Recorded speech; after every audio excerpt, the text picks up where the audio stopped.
Saludos, mi nombre es Ángel Báez, junto con mi compañero Jaime Antuñano. Este es nuestro robot que es capaz de detectar, apilar y ordenar cubos de diferentes tamaños para la clase de robótica industrial. La descripción de la tarea en sí, o sea, queremos que el robot sea capaz de detectar la distancia, o mejor dicho, las dimensiones o el tamaño de diferentes cubos para que puedan ser organizados, ya sea de forma horizontal o ya sea de forma vertical. El usuario debe de poder elegir igualmente si quiere que esta organización sea de mayor a menor o de menor a mayor. Entre los diagramas eléctricos, como pueden ver, en nuestro módulo de control tenemos lo que es un Arduino Uno. Tenemos igualmente el módulo de alimentación que consta de un power supply a 12 voltios, 15 amperes, aproximadamente 350 watts. Tenemos varias borneras que queremos mantener alimentaciones separadas, lo que es el PSU a 12 voltios directos, que esto alimenta a los motores, por ejemplo. Tenemos igual un convertidor de 12 a 5 voltios, que es para seguir alimentando con 5 amperes, lo que son los servomotores, para que sean suficientemente potentes como para cerrar y girar la muñeca, ya que van a tener un peso añadido. Igualmente tenemos borneras para el Arduino como tal, ya que en nuestra experiencia, eh, cuando se trata de sensores, es más confiable alimentarlos desde el mismo Arduino. Igualmente, aquí en el módulo de sensor tenemos lo que son los limit switches. En la primera iteración teníamos un ultrasónico para la detección de distancia, que terminó cambiando por un sensor infrarrojo analógico, ya que tiene un rango de trabajo menor, pero al mismo tiempo tiene una mayor resolución dentro de ese rango de trabajo, lo que nos resultaba mejor para tener mediciones más exactas y más precisas. También estamos utilizando lo que le dicen chips o escudos de Arduino, que como quien dice son unas I/O boards que se le ponen por encima del Arduino, que encajan con todos los pines. En específico utilizamos un shield para CNC, que lo que nos permite es utilizar y controlar varios drivers para motores stepper. E igualmente utilizamos abajo de ese, lo que es un shield de horneras, que es simplemente un PCB que convierte las entradas eh, entre comillas, de jumper, que realmente son entradas tipo Dupont, las convierte en entradas de borneros.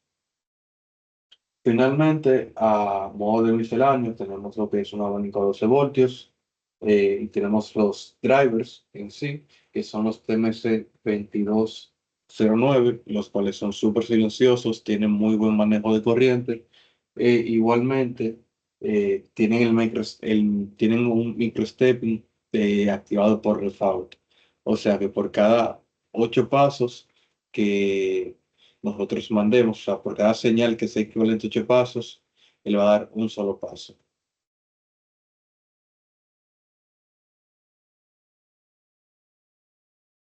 Bien, ahora entraremos en la parte del diseño mecánico, que es la visión y el modelado del brazo como tal, en donde, da la siguiente.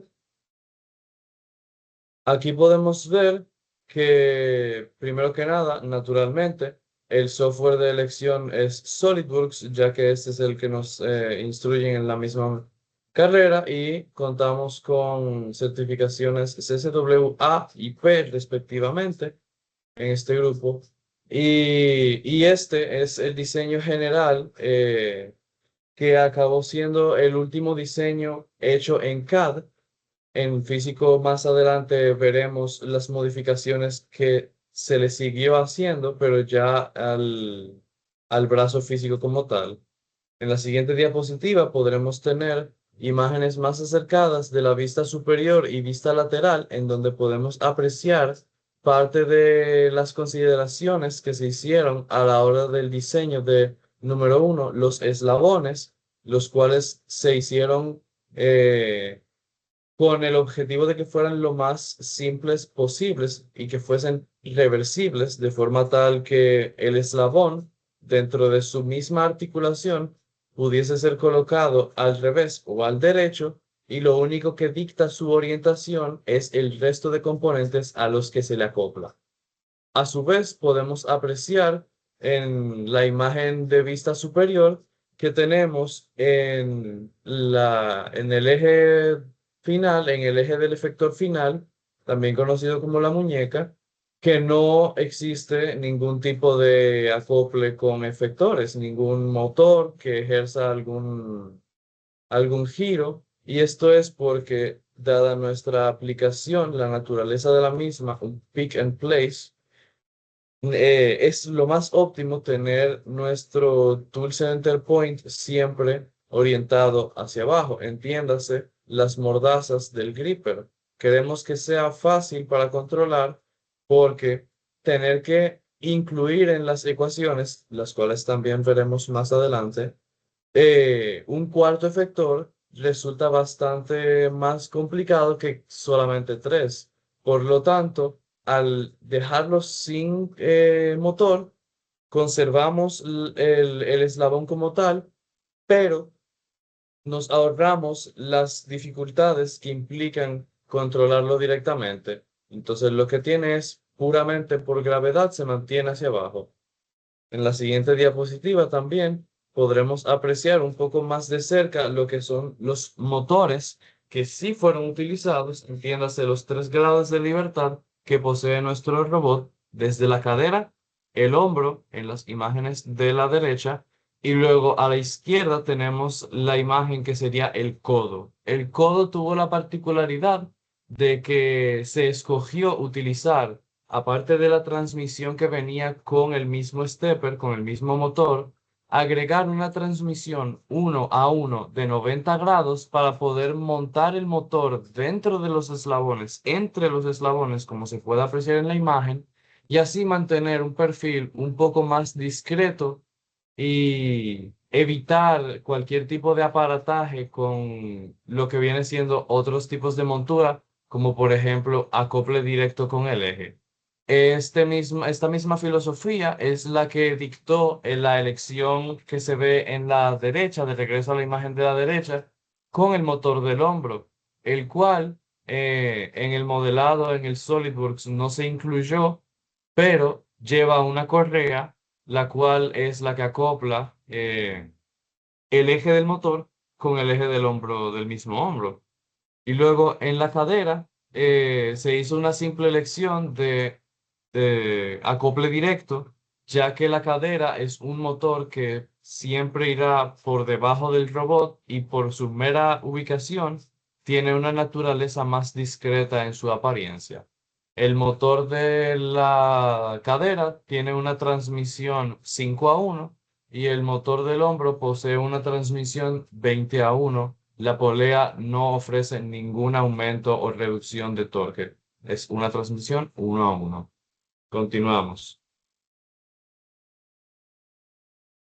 Para la fabricación y el ensamblaje, a nivel de las técnicas y los materiales utilizados, en la primera iteración de nuestro robot, a la hora de llevar del diseño a la fabricación, se pensó que se iba a fabricar todo de madera MDF.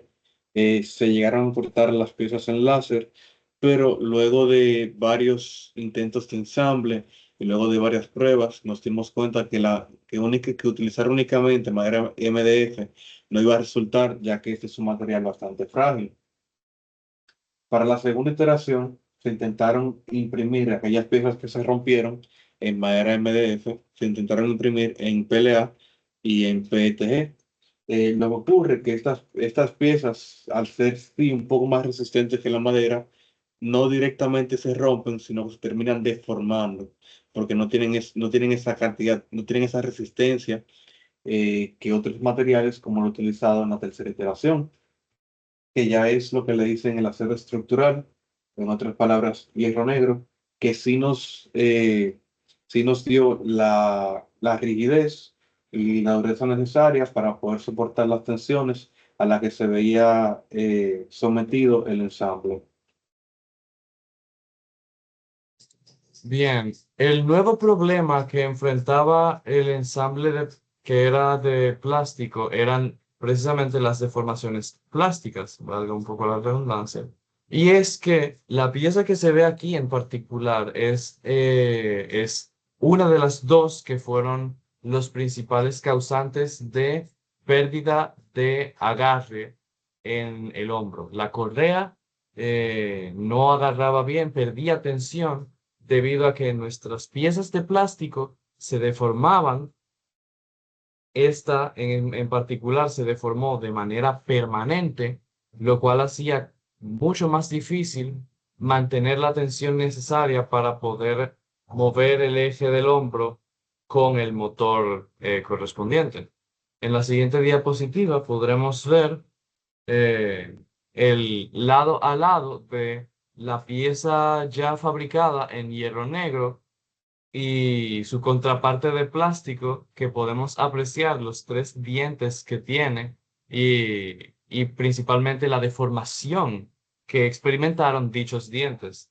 Una bendición encubierto que surgió de la intención original de fabricar en madera es que el propósito de fabricar en madera no era solamente porque es un material ligero y relativamente barato, sino que también la forma en la que se puede mecanizar, se puede trabajar con la madera, permite cortes rápidos, limpios y precisos, los cuales son un atractivo inmenso a la hora de fabricar un robot, el cual necesita acoples mecánicos que sean rígidos, que sean confiables. Entonces, los cortes precisos de, por ejemplo, usar una láser, una cortadora láser para una plancha de madera, era definitivamente una opción demasiado buena para ignorar. Entonces, ¿dónde viene la bendición encubierto? Bueno, la madera fue un material muy débil, en especial MDF, porque se dice coloquialmente que es más cartón que madera, pero tiene la ventaja de que, primero, los diseños ya estaban pensados para ir desde una sola cara, lo cual para imprimirlos les permite tener mejor integridad estructural. En la impresión no tiene perfiles complejos, es solamente una instrucción de una dirección. E incluso para el metal es la misma historia. Con el metal también se puede trabajar con corte a láser, lo cual hace que nuestro diseño realmente se pudiese traducir a cualquier otro tipo de material con cualquier otro tipo de mecanizado o de proceso de fabricación de una forma increíblemente versátil y sencilla. Seguimos. Ahora con las ecuaciones, donde veremos el modelado matemático y lo que es el método de Denavit y Hardenberg.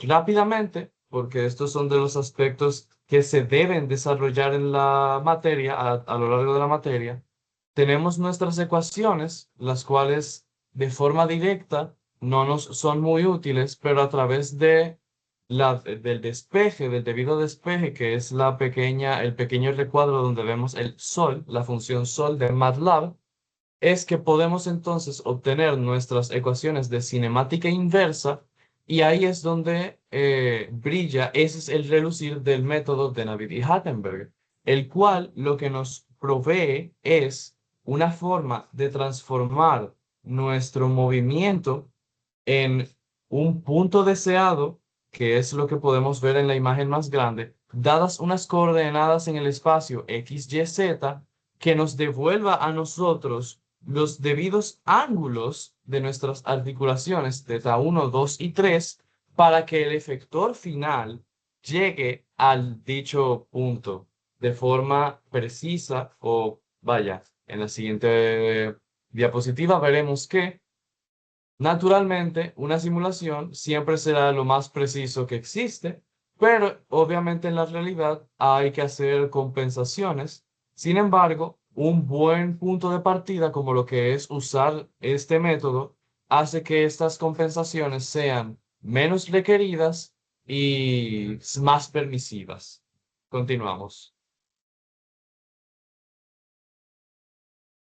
El código en sí, o sea, el código como tal, la lógica detrás del programa, cuál fue la intención de diseño, o sea, qué queríamos lograr con el código. Y bien, realmente como explicó mi compañero, es uno de los aspectos que se debe de desarrollar durante el curso de la materia. Pues realmente lo que nosotros hicimos fue utilizar bastantes librerías, como por ejemplo para los servos, para los limit switches, para los stepper y para el sensor de distancia, ya que esto nos permite utilizar funciones más avanzadas que no son tan fáciles de desarrollar por cuenta propia. Por ejemplo, la librería de Axel Stepper nos permite tener curvas de velocidad, curvas de aceleración, velocidades máximas, podemos poner diferentes velocidades según cómo se llama la función. Que, por ejemplo, si comparamos con una de las primeras prácticas, creo que de hecho la primera práctica que hacemos en el laboratorio de robótica industrial, eh, lo que estamos encontrando es el stepper, es con un puente H, el cual realmente no tenemos más opción que trabajar a nivel de pulsos, mientras que ya con librerías más complejas que incluyen funciones de control, sí ya se puede realizar un trabajo más preciso. Igualmente, para nuestros fines, se crearon bastantes funciones, eh, principalmente para permitir un manejo más fluido de las acciones a realizar por los robots. ¿A qué me refiero con esto? Que si en algún momento hay que abrir el gripper, vamos a hacer una función que abre el gripper y solamente le tenemos que pasar un parámetro para abrirlo la cantidad la cantidad de grados que necesitemos abrirlo y simplemente cada vez que haya que hacer esa operación repetidamente, solamente hay que llamar esa función. Por ejemplo, la función que tenemos en pantalla, la de mover X, Y, Z, esa función simplemente le damos la posición en X, Y y Z y la velocidad y a través de las ecuaciones que ya explicó mi compañero y otras conversiones extras para llevar de coordenadas a ángulos y de ángulos a pasos, simplemente podemos poner una posición en el espacio y el mismo código se encarga de transformarlo a, a pasos que dará el motor stepper. Esa función se puede, como anteriormente expliqué, se puede llamar en cualquier momento que se deba de usar y solamente hay que pasar los parámetros correspondientes. ¿Y cuál fue nuestra intención con ese desarrollo de funciones y esa integración de librerías? Queríamos realmente tener un flujo de trabajo que sea similar a lo que es el desarrollo de código G o código máquina, de modo que podamos tener funciones determinadas para acciones determinadas que debe realizar el robot y simplemente darle parámetros. Por ejemplo, en una impresora 3D cualquiera, el M104 lo que hace es que detiene el proceso hasta que la temperatura alcance el nivel indicado. Aquí, por ejemplo, tenemos la función move que hace lo que les describí la diapositiva pasada. Tenemos lo que es Move W, que es el movimiento del termomotor que está unido a la muñeca. Move G, que se encarga del movimiento del gripper. Y así vamos desarrollando funciones que nos permitan un flujo de trabajo más, eh, más preciso para las funciones que queremos que tenga el robot. Y finalmente los dejamos con un pequeño video del funcionamiento del robot en sí, haciendo una medición de los diferentes tamaños del cubo y organizándolos según se le indica.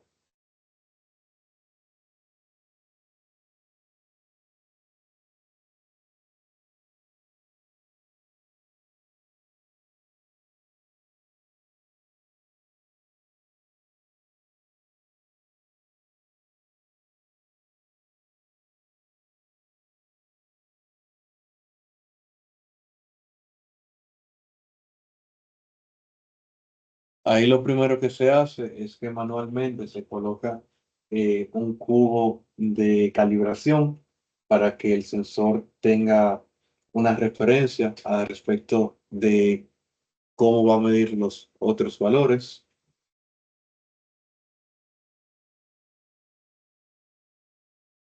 Ahí se le van colocando en la coordenada de medición los diferentes cubos. Una vez ya medidos, él sabe que, por ejemplo, que el primer cubo que él mide va en tal posición, el segundo cubo en tal posición, de modo que internamente él va determinando esta distancia de este cubo me corresponde a tal coordenada en el espacio.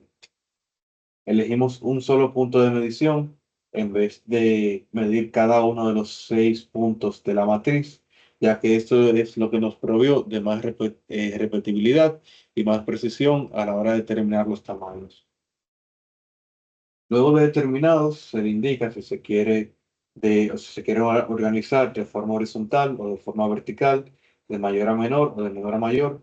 Y en este caso hemos elegido que se organice de forma vertical una torre de mayor a menor.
Pero un tema de precisión también se decide llamar a un homing entre recogida y depósito de un cubo en su posición final. Y finalmente, cuando el programa acaba, él vuelve a la posición inicial de reposo. Sería todo de nuestra parte. Muchas gracias.